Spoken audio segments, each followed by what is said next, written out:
Estão nos perguntando o que nós queremos dizer com o termo caos, porque em muitas partilhas e nos livros se fala em caos planetário, em caos psíquico e em caos espiritual.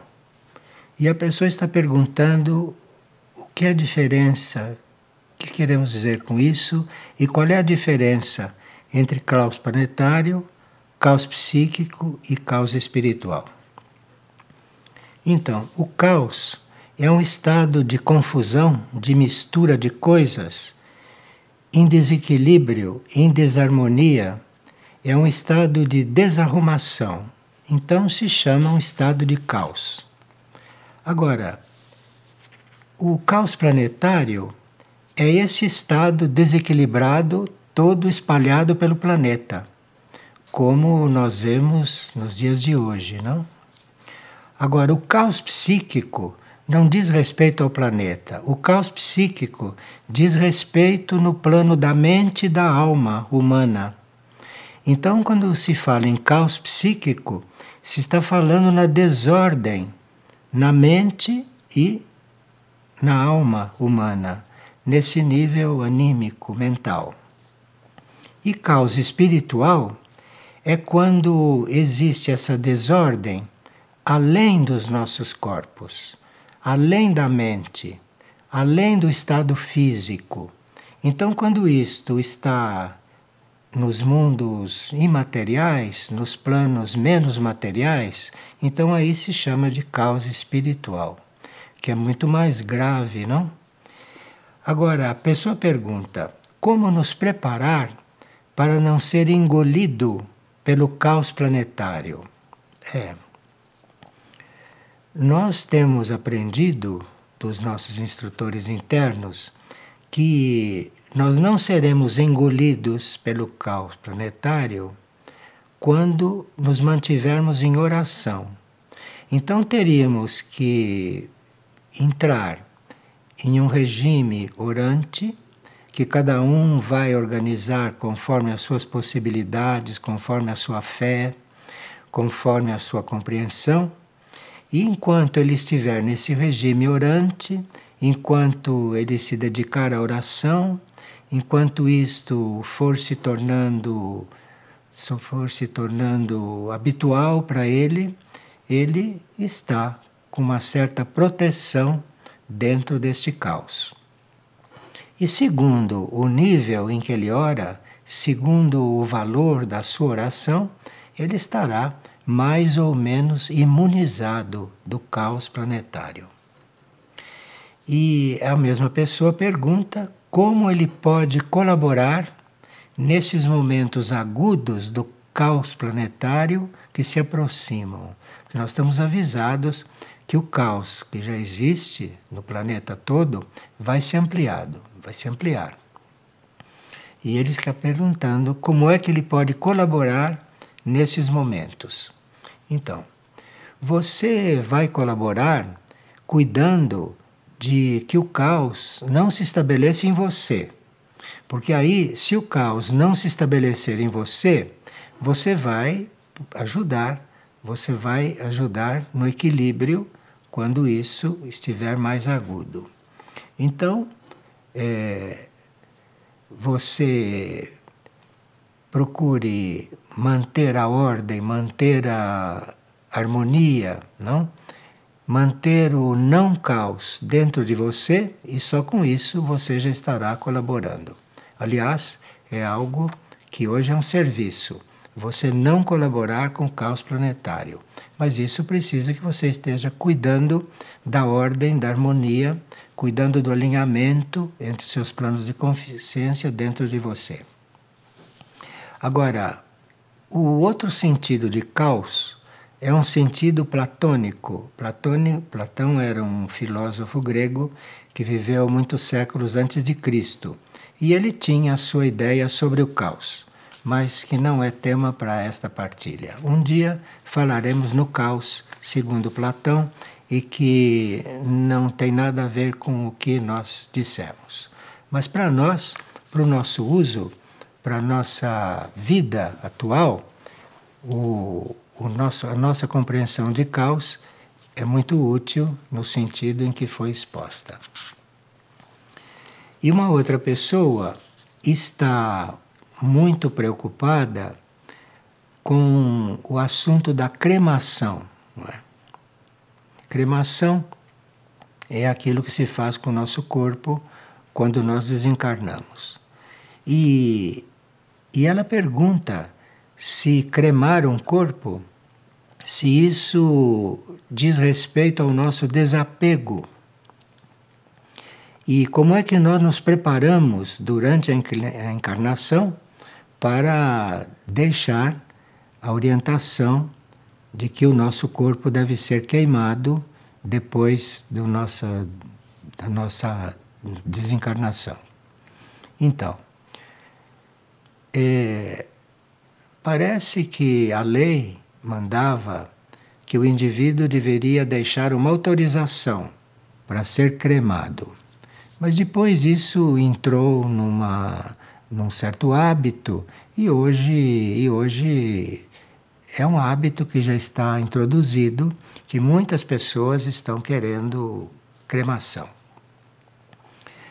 E a pessoa quer saber o que acontece, qual é a diferença entre a gente ser sepultado ou a gente ser cremado. Bem,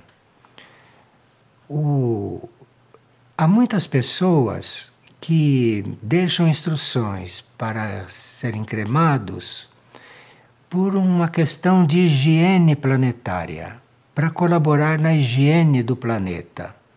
Porque um corpo que deve se decompor, um corpo que não é cremado, leva um tempo para se decompor, e há muitas pessoas que são altruístas e que pensam no planeta e que deixam autorização para ser cremado em benefício do planeta, para que haja menos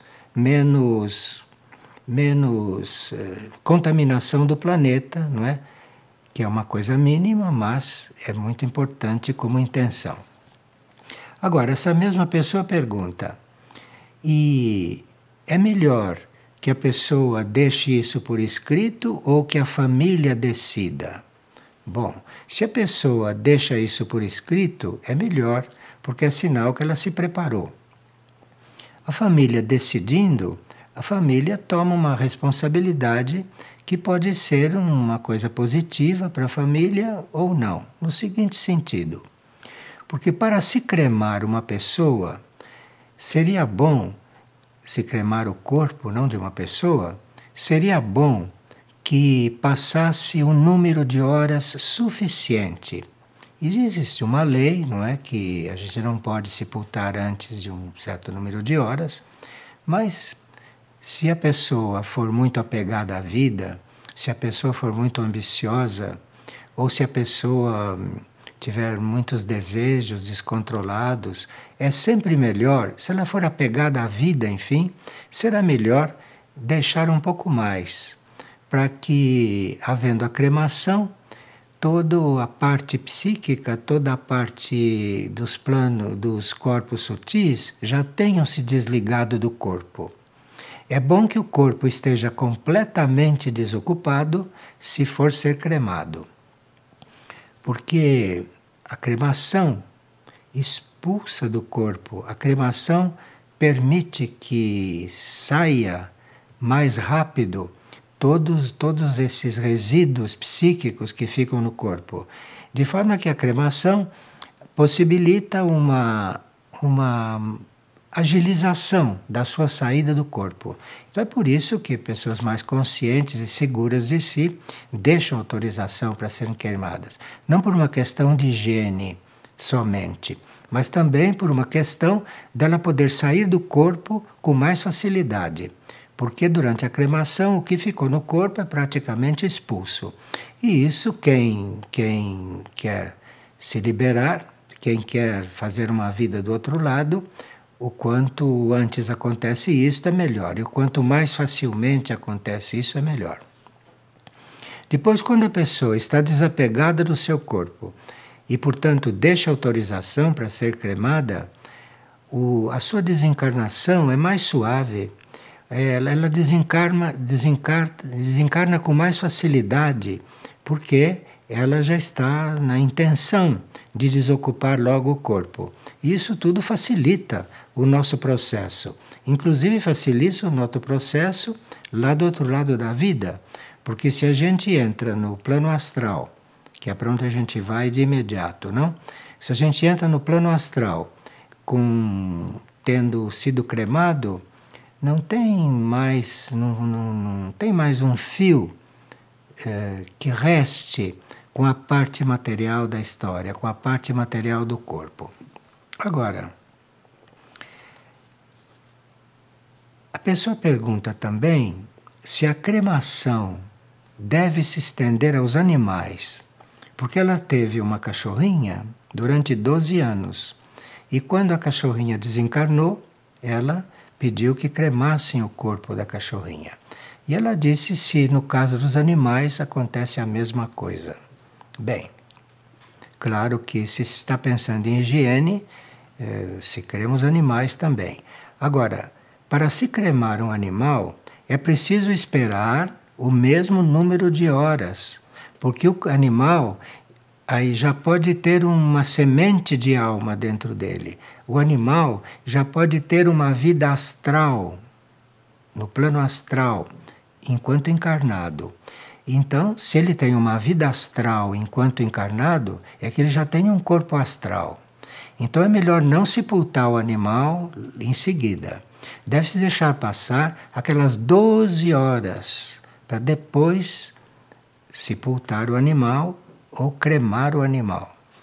Porque há animais que já têm um corpo astral formado e ativo. Então é preciso que esse corpo astral saia do corpo antes de cremar o animal e antes de enterrar também. Nós tivemos um animal aqui em Figueira que desencarnou e nós aguardamos 12 horas para sepultá-lo, porque ele foi sepultado. E ele saiu completamente do corpo pelo seguinte, porque um dos nossos videntes viu, depois de 2 ou 3 dias, este animal ouvindo uma das nossas professoras de música tocar piano. O corpo astral dele continuou. E como ele participava dos ensaios do coral, quando havia ensaios do coral, ele depois de desencarnado, depois de 3 dias, o corpo astral dele estava ao lado do piano escutando a instrutora tocar. Então veja que é preciso esperar.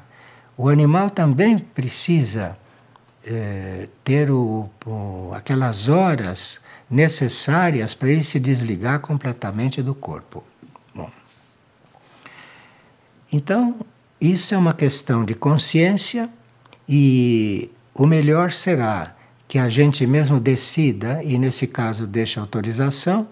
Agora, se a família se antecipar em decidir isto sem que você ter sido consultado ou sem que você ter deixado nada, isso pode ser muito bom, porque ela pode ser lembrado de algo desde que ela espere as horas regulamentares, não? As horas que se prevê.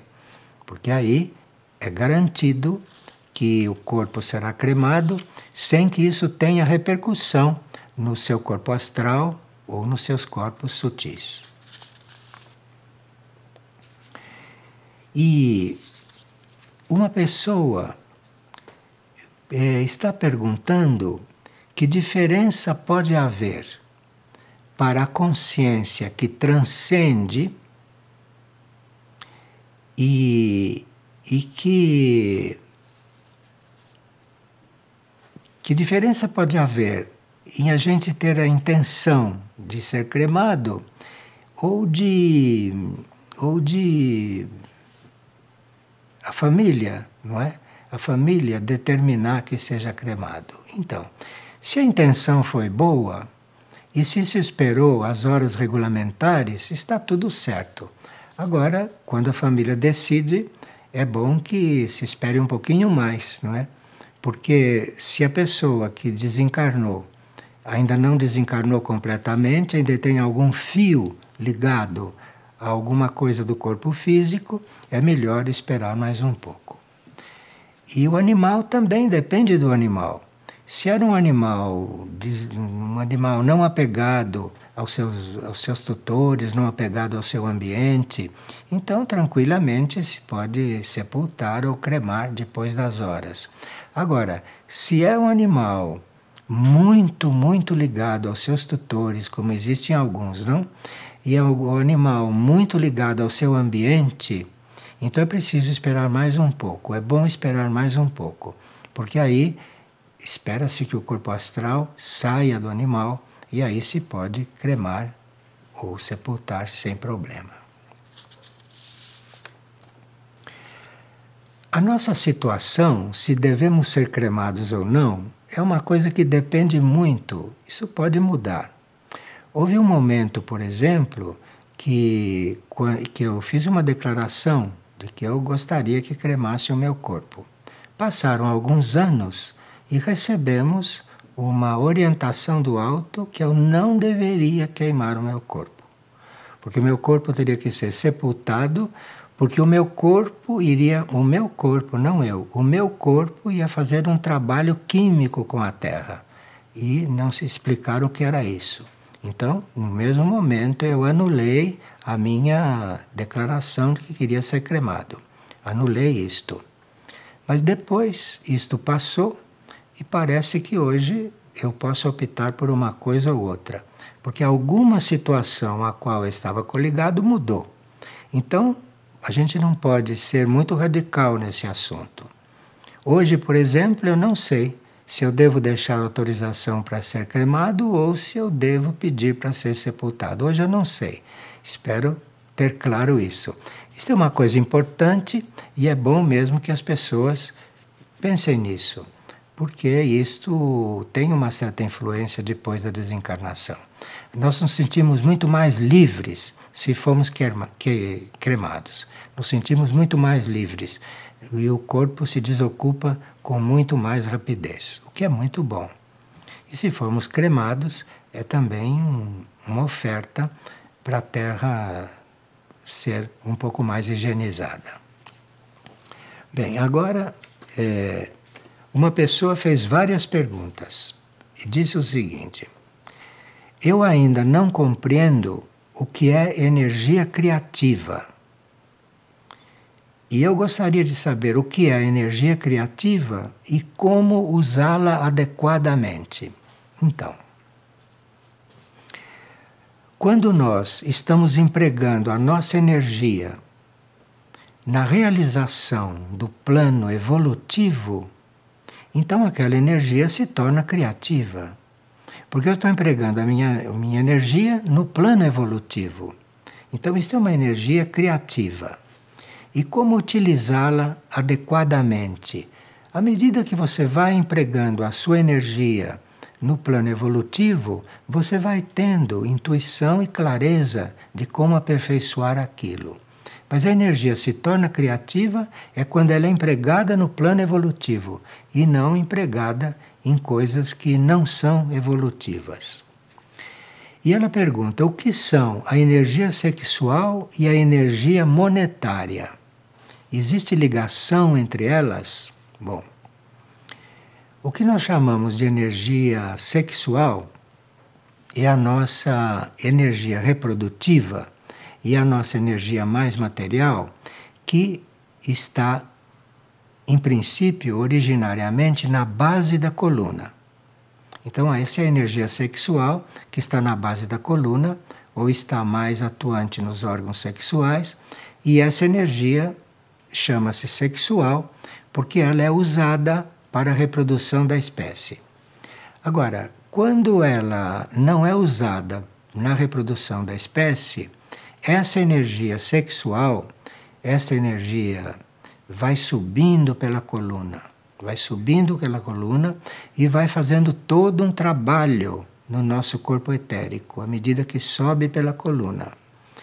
Quando ela não deve ser usada para reprodução, é bom que ela suba pela coluna, porque ela é uma energia muito forte, uma energia reprodutiva, e que se subir, e se essa energia chegar na cabeça, nós vamos ter muita evolução mental, cerebral, porque essa energia ajuda toda essa evolução.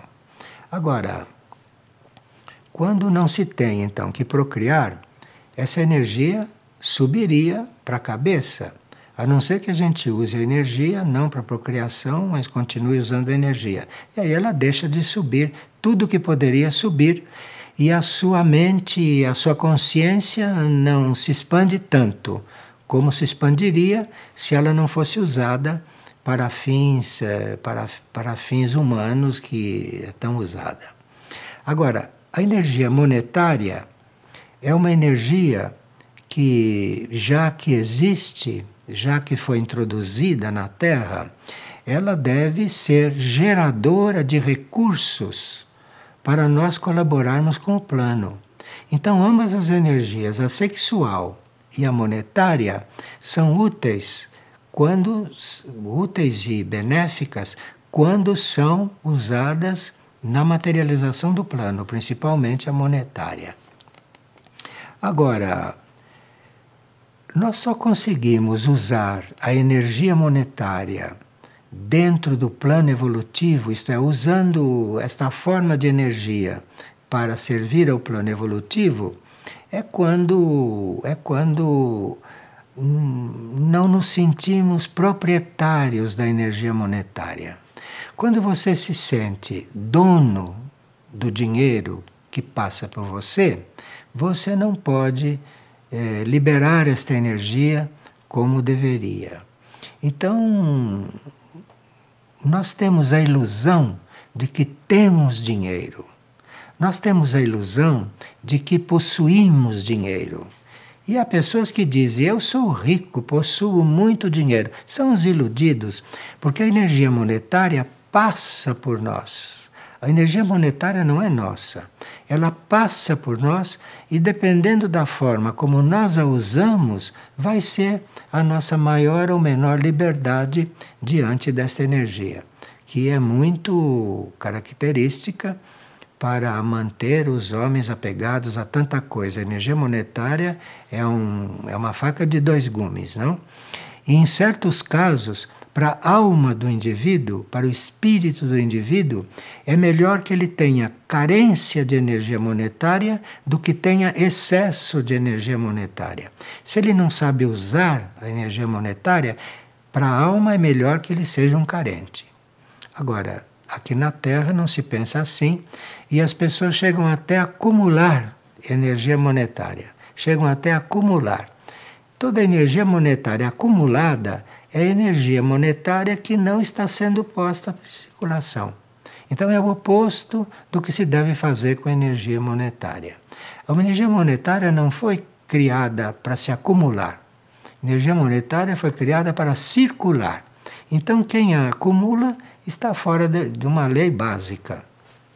Agora, quem criou a ideia de fazer moedas e de criar o dinheiro, isso tudo já foi obra das forças involutivas.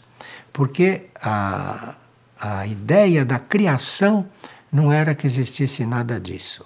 A ideia da criação é que o ser humano, as almas, vivessem em um sistema de trocas, de permutas, de um servir ao outro, de um dar ao outro o que o outro precisa, sem haver dinheiro.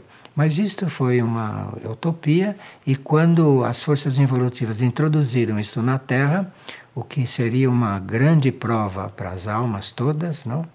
Isto colaborou para que o planeta chegasse nessas condições e mudou o rumo da humanidade.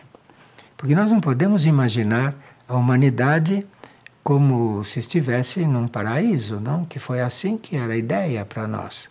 Mas ela se comportou de tal maneira que depois, para haver um pouco de disciplina, haver um pouco de ordem, foi permitida que esta ideia de criar o dinheiro fosse atualizada, acontecesse.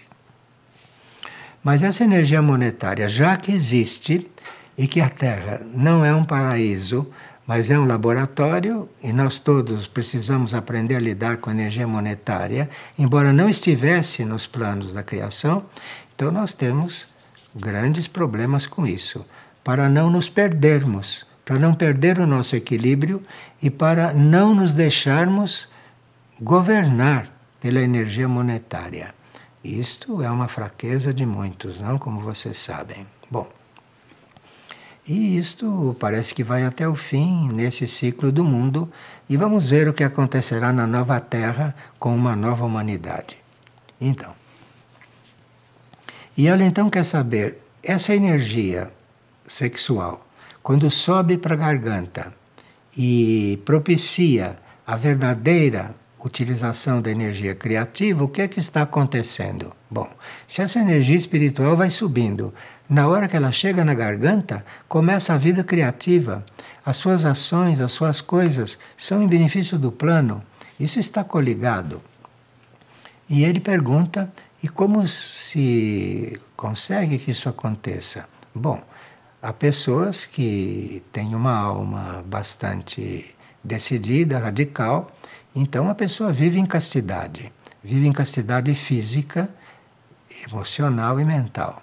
Aí a energia sobe livre para a cabeça. E quando chega na altura da garganta, toda a vida dela será uma vida criativa. Será uma vida dentro daquilo que é o plano para a vida na Terra, que está completamente desvirtuada, não é, como vocês sabem.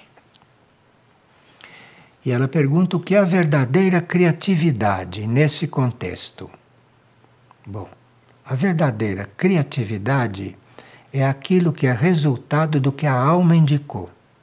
Então, se essa energia sobe e chega na garganta e a alma tem a possibilidade de indicar alguma coisa, esta é a verdadeira criatividade. Porque nós pensamos que o ser humano é criativo. O que é criativo é a alma. E se a alma não chega, se essa energia não chega a subir na garganta e a alma usá-la, nós não podemos ter uma vida criativa. Nós temos uma vida levada pelas forças da matéria, levada pelos desejos e tudo isso. Para que a verdadeira criatividade exista numa pessoa, é preciso que esta energia suba até a garganta. E a partir da garganta, ela começa a ser um instrumento de criatividade. E depois da garganta, ela sobe para a cabeça, e aí vem a última etapa, que ela tem que descer para o coração. E aí, usada pelo coração preparado e maduro, ela não vai errar nunca. Então, vai ser um ser bem criativo, quando a sua energia está no coração. E a pessoa pergunta, o que é estar neutro em relação ao dinheiro? Bem, estar neutro é você nunca se sentir dono do dinheiro. Você ter o dinheiro para usá-lo como da melhor forma, não é? E saber que o dinheiro passa por nós, mas o dinheiro não é nosso. Tanto assim que quando você menos espera, você perde tudo. De forma que é preciso estar neutro diante dessa energia para não ficar muito coligado com ela e deixar que quando ela chegue, você emprega e deixa que ela passe. O segredo é essa energia estar sempre passando, sempre fluindo.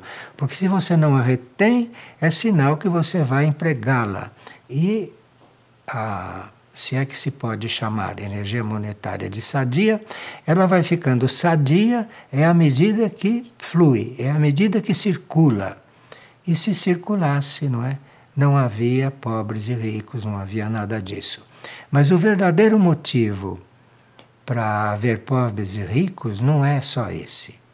A pobreza e a riqueza são coisas kármicas que precisariam um estudo mais aprofundado. Mas, do ponto de vista da energia monetária, é muito bom se estar conversando essas coisas. E o que é não ter ambição? É uma pessoa que está se trabalhando muito, hein? O que é não ter ambição?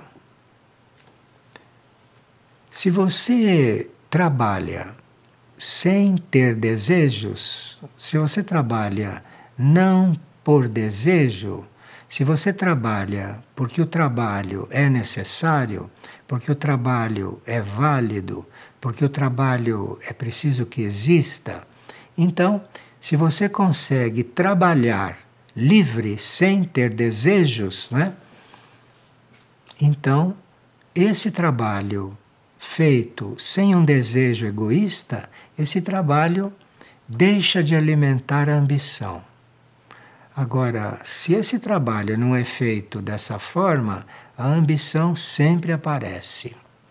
Então, o que é não ter ambição é conseguir trabalhar sem desejo. Não misturar o trabalho que você faz com desejo algum. Não misture essas duas coisas, vá trabalhando, não deseje nada e tudo vai fluindo. Agora, ela acha que é muito difícil esse pensamento se implantar na nossa mente. Então, existe uma regra que diz: pense em Deus e Ele endireitará o seu pensamento. Então, se você tem alguma dificuldade nesse campo da ambição, em qualquer campo, você pensa em Deus, pensa no único, pensa na criação, pensa naquela coisa que criou tudo, que manifestou tudo, pensa em Deus, enfim. E Ele endireita o teu pensamento. Se você tem alguma dificuldade, você pense nele bastante e Ele vai endireitando o teu pensamento. Porque esta criação, isso que nos criou, nos quer bem criados, nos quer, parece ironia, mas nos quer perfeitos. De forma que você pense nisso e Ele vai endireitando o seu pensamento. Bom, e uma pessoa está em dúvida em relação ao uso de certos alimentos, como por exemplo cebola e alho na comida. E que ela ouviu falar que esses elementos, quando são postos no alimento, principalmente a cebola, o alho, a pimenta, que isto não é bom. Bom, sempre que você coloca cebola, alho, qualquer excitante na comida, sempre que você coloca aí um tempero, uma pimenta, uma coisa mais forte, que tire o sabor do alimento, isto atrai elementais inferiores. Todos esses condimentos que a gente põe no alimento para modificar o alimento, para dar mais sabor, essas coisas que as pessoas usam, cebola, alho, pimenta, tudo isso, muito sal, não é? Isto tudo atrai elementais inferiores, atrai aqueles elementais mais primitivos que ficam atuando sobre o seu organismo através do alimento que você está comendo. Porque se você come uma comida cebolada, você começa a emitir pelo seu corpo etérico aquele aroma da cebola, ou o aroma do alho, ou a energia da pimenta. O seu corpo etérico começa a emitir aquilo para o ambiente. E isso atrai os elementais mais inferiores, que ficam em torno de você, se alimentando daquilo e achando que aquilo está muito bom. E o seu corpo, as suas células, ficam demais influenciadas pelos elementais inferiores. Esse é o resultado. Não é uma questão moral, não, de não comer alho, não comer cebola. É uma questão de não atrair elementais inferiores durante a sua digestão ou durante aquilo que você emana com o seu corpo. Isso serve também para o álcool. Você emanando o odor do álcool, você está rodeado dos piores elementais. E uma pessoa ficou muito admirada quando ela soube que no Ocidente não havia músicas espirituais, que toda a música ocidental não era espiritual.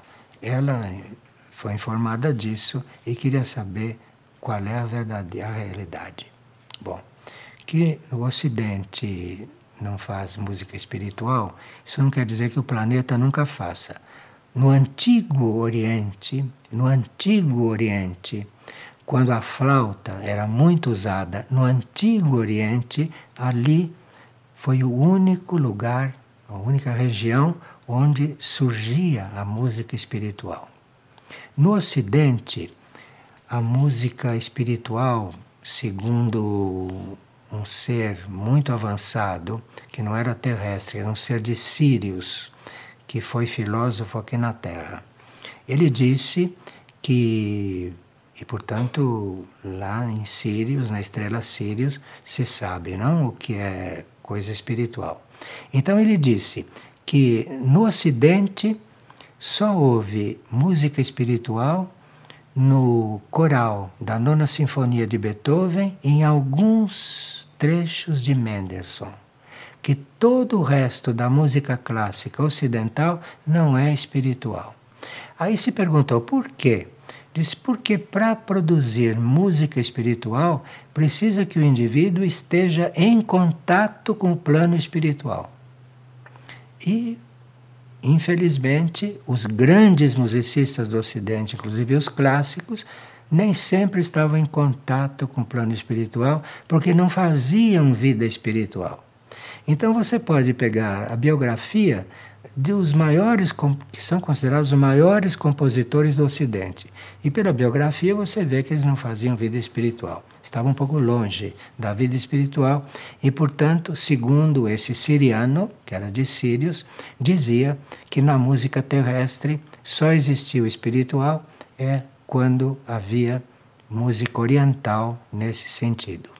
Agora, isto foi uma coisa um pouco radical, no sentido siriano, não é? No sentido do que é harmonia, do que é arte em Sírios.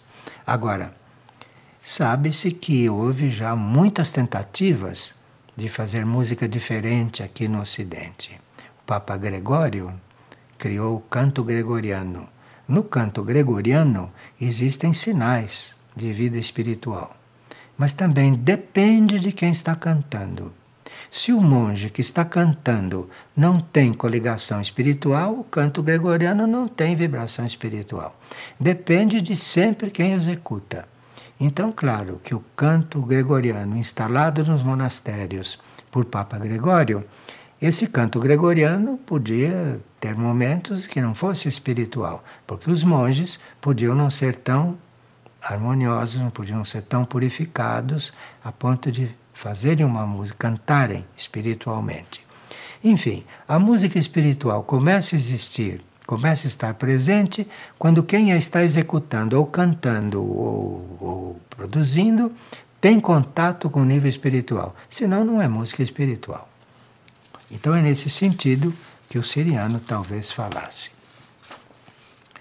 Agora, mesma pessoa pergunta: como deve ser a relação entre pais e filhos hoje em dia?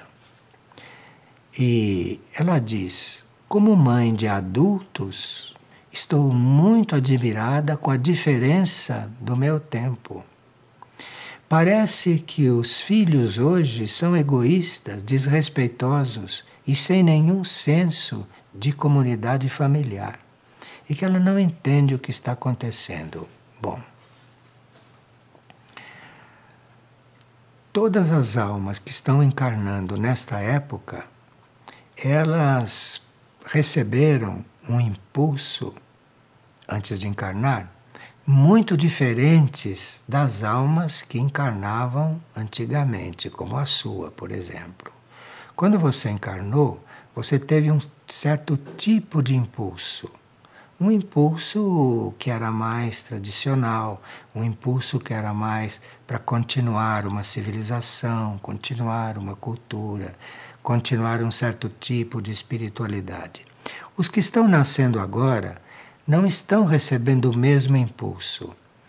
Os que estão nascendo agora estão nascendo com um impulso que os leva a transformar a vida sobre a Terra. Acontece que eles estão com esse impulso e, como não estão suficientemente purificados na alma, na mente, nos corpos, enfim, eles tomaram este impulso por transformar a vida, transformaram isso e tomaram isso como atos de rebeldia. De forma que o que você sente na sua casa com seus filhos são atos de rebeldia. É sinal que eles receberam um impulso para viver diferente de você, mas que interpretaram isso como serem rebeldes. E com isso, provavelmente estão perdendo uma grande oportunidade de irem transformando a Terra. Porque realmente a grande maioria das almas de hoje estão nascendo com impulso para fazer uma vida diferente. Mas acontece que eles encontram uma civilização estratificada, num certo tipo de vida, tipo que não é mais bem essa vida. Mas eles interpretam isso como rebeldia e transformam-se em seres que estão aí contestando as coisas. Podiam estar fazendo uma vida criativa se estivessem mais concentrados e pudessem compreender melhor esse impulso de transformar as coisas. Então eu não estou dizendo que você criou seus filhos erradamente. Estou dizendo que a maneira de criar um filho hoje não é mais como se fazia antigamente. Mas é uma prova tanto para os filhos como também para os pais. E até que a humanidade compreenda isso, talvez passe um tempo. Mas aí deve acontecer alguma coisa que coloque isto tudo em ordem.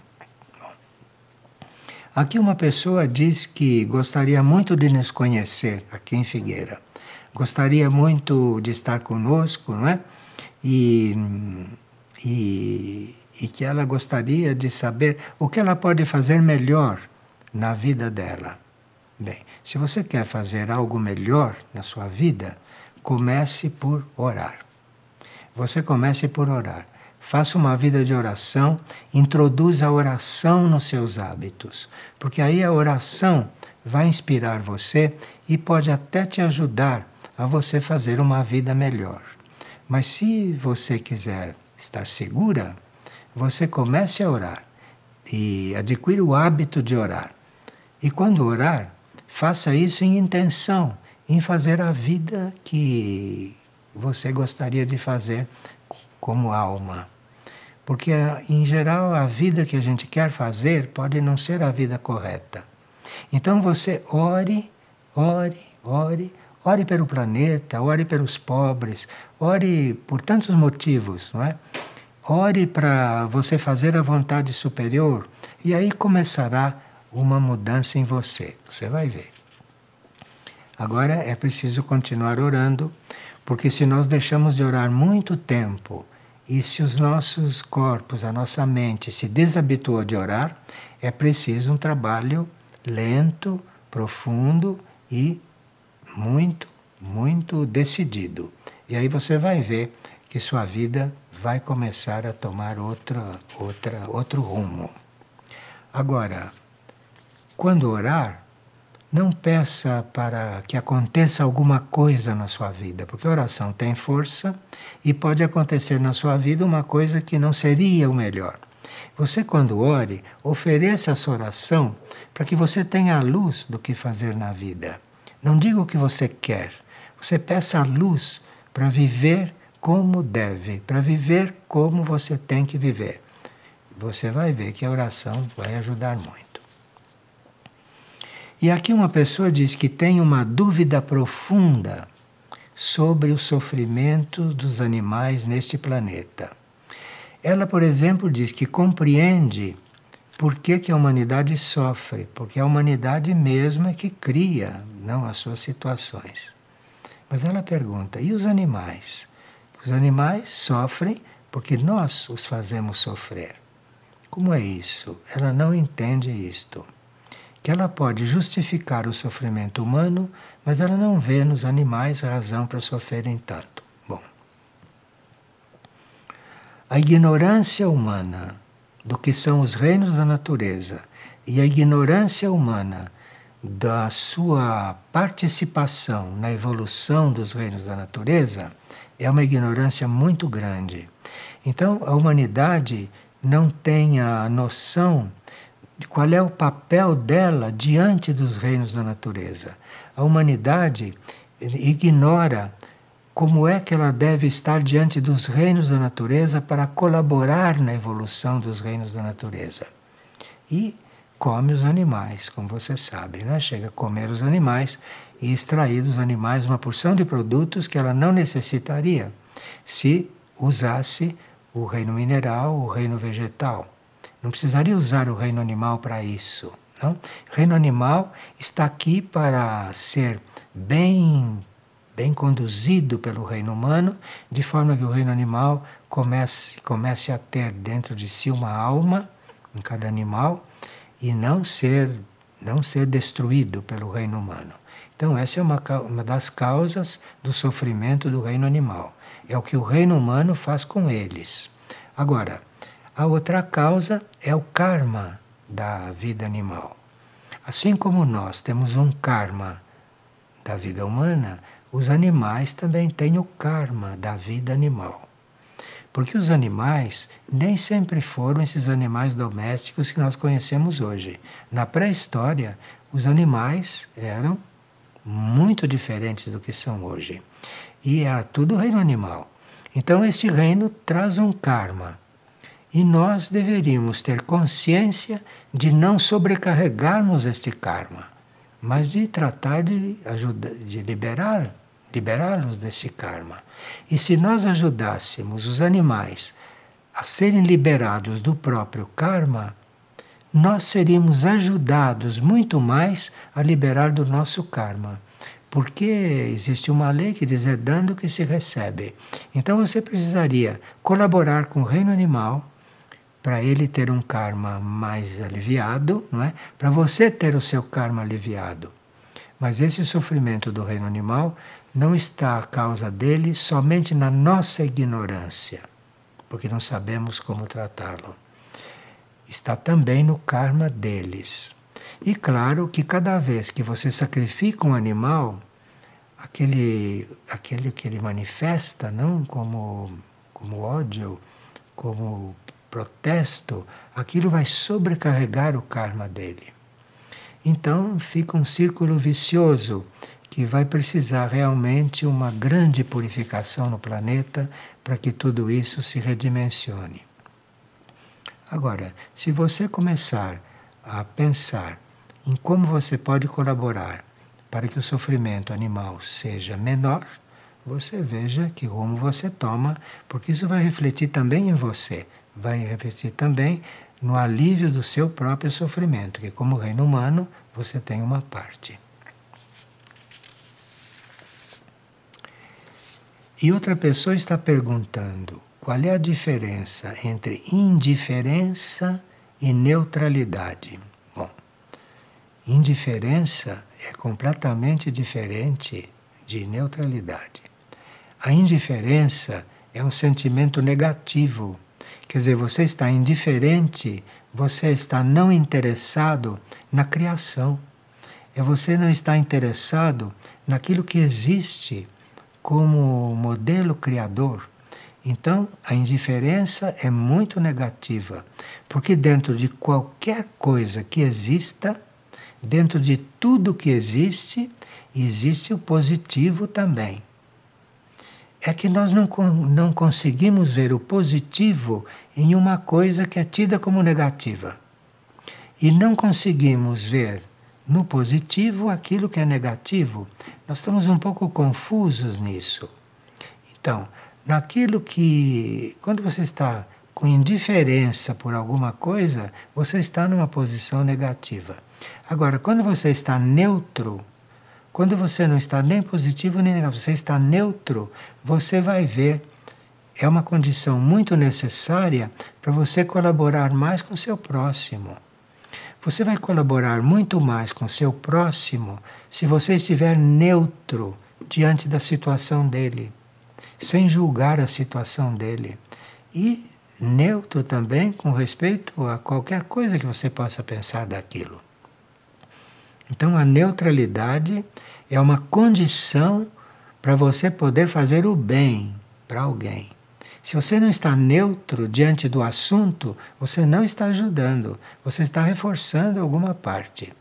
Então, enquanto a indiferença é negativa, porque é a ausência de uma ação, mas a neutralidade é muito necessária para que você consiga ter uma ação correta.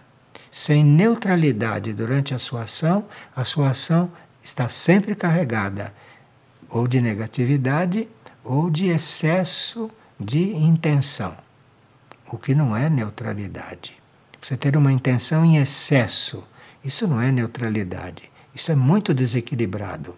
Você tem que ter uma atitude de neutralidade diante de tudo que você trata, porque aí você talvez não seja negativo e talvez não seja melhor do que você não pode ser. Então, a indiferença é para você evitar e a neutralidade é para você cultivar.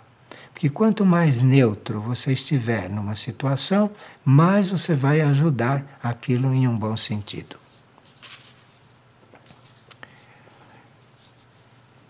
E ela pergunta, uma pessoa pergunta, quais são as coisas mais básicas que temos que fazer e que é bom fazer?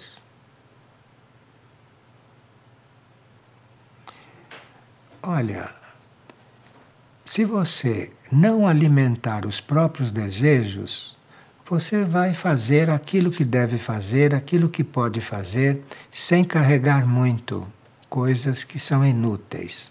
Então, se você não alimentar os seus desejos, quando você vê que tem desejo para alguma coisa, você não alimente aquilo, fique observando. E aí você vai ter equilíbrio nas coisas que você faz. Se você está precisando de uma coisa, se dedica a buscar aquela coisa. Se você não desejou aquilo, se você percebeu que aquilo deve ser feito, se você percebeu isso com neutralidade, esta é a forma de você estar mais na realidade.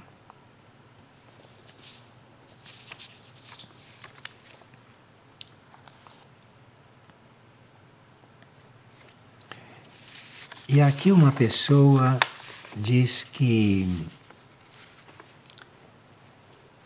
se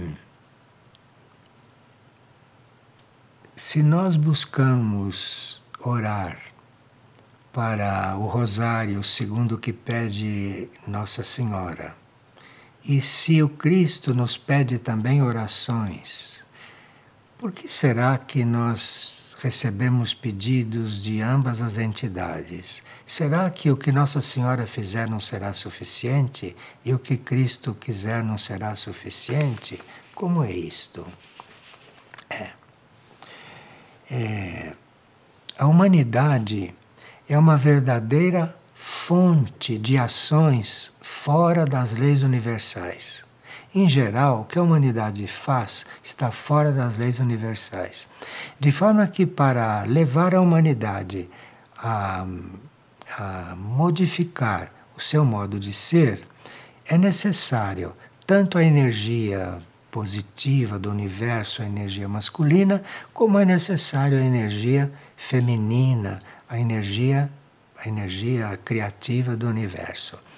Nós estamos tão longe daquilo que deveria ser a nossa vida e a nossa ação, humanidade em geral, não? Nós estamos tão longe disso que é necessária tanta orientação da vida positiva, da vida da polaridade masculina, quanto da feminina.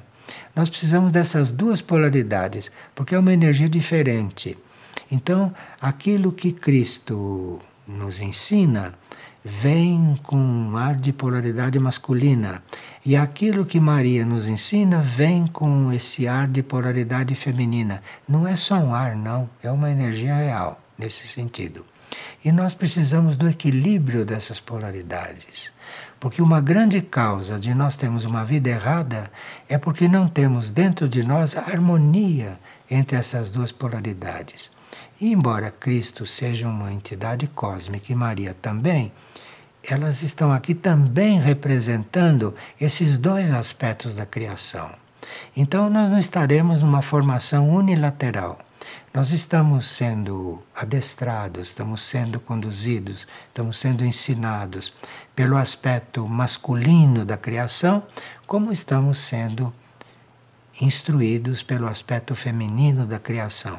E assim teremos uma formação completa.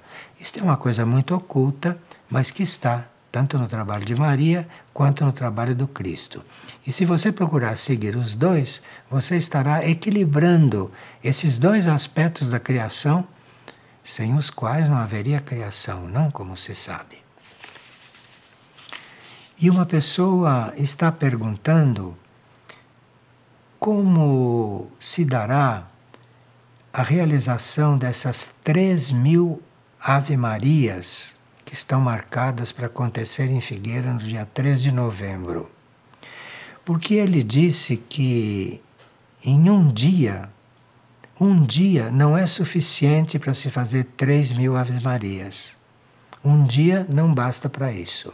Bom, para nós orarmos 3.000 Ave Marias em um dia, toma-se alguns cuidados e toma-se algumas providências. Primeira coisa é que a Ave Maria vai ser orada em latim. Então, o tempo que você leva para orar em latim é menor do que o tempo que você leva para orar em qualquer outra língua.